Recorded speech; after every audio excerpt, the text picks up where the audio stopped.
Guys, good afternoon po and welcome sa ating channel. So guys, oras naman po ng ating pagluluto. So ang ating recipe sa ngayon ay magluluto tayo ng sinigang na salmon. So meron po tayong konting marites sa ating salmon. So guys, nabibili po ang ating salmon na hiwa-hiwa na po yan sa fish market sa kadahilanang ang mga Arabo guys.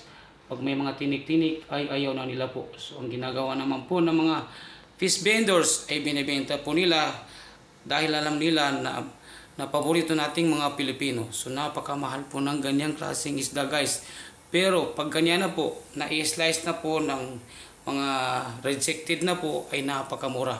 So konting marites lang po guys. Siyempre meron din tayong napaka-healthy kangkong at gagamit din tayo ng mamasitas sampalok. So ayun guys, meron din tayong okra, eggplant, radish at saka long beans.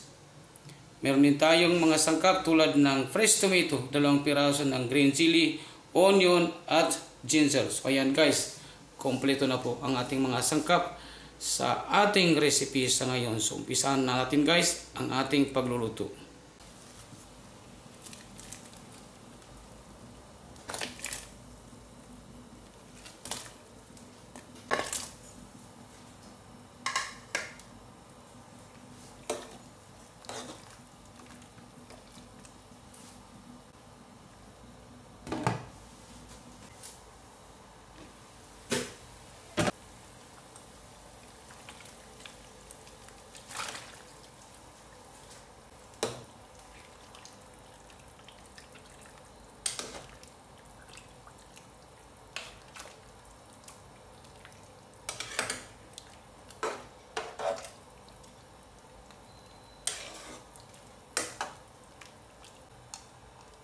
Ngayon pa lang guys ay maglalagay na tayo ng salt to taste.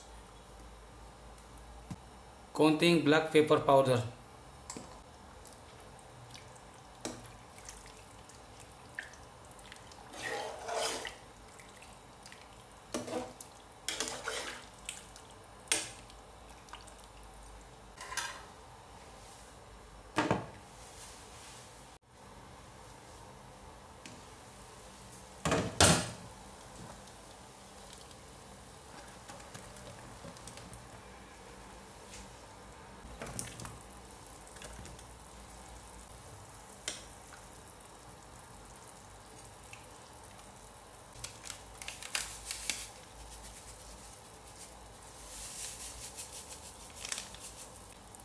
Magic sarap.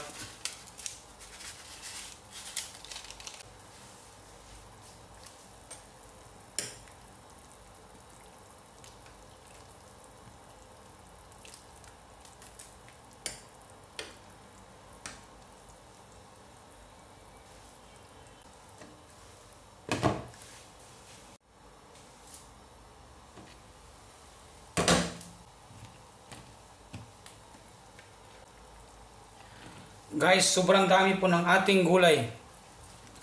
So ito po yung request ng aking mga kasamahan sa bahay guys. Actually po, sasabihin ko sa inyo, ang dami naming nagko-consume.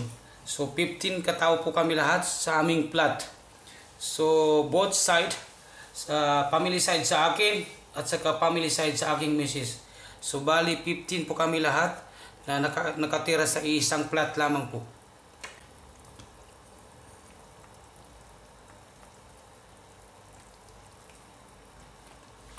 Napaka-healthy po ng ating sinigang.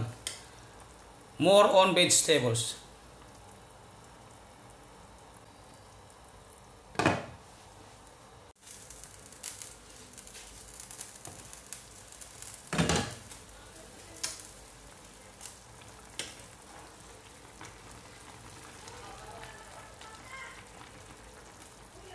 Ayan guys, ilagay na natin ang paborito ng masa, kangkong. So napaka healthy ng ating sinigang. Sinigang na salmon.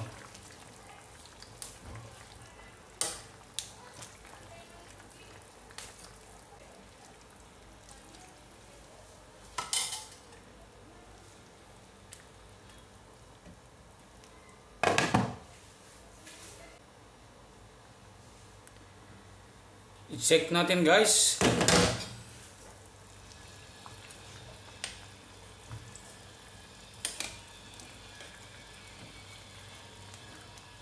Two minutes. Luto na po yan.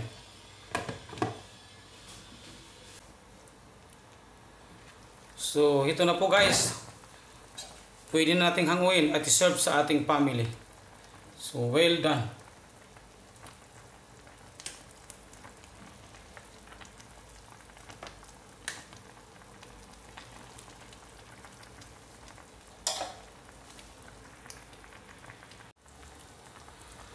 So, ayan na po guys. Well done po ang ating recipe sa ngayon na sinigang na salmon. So, please lang po guys, paki-share, like, comment, subscribe, or follow na lang po ang aking mga videos na ina-upload sa araw-araw para po sa mga susunod nating videos ay ma-update po kayo kaagad. So, maraming salamat po at mabuhay po tayong lahat. And thank you for watching. So, kain na po tayo guys.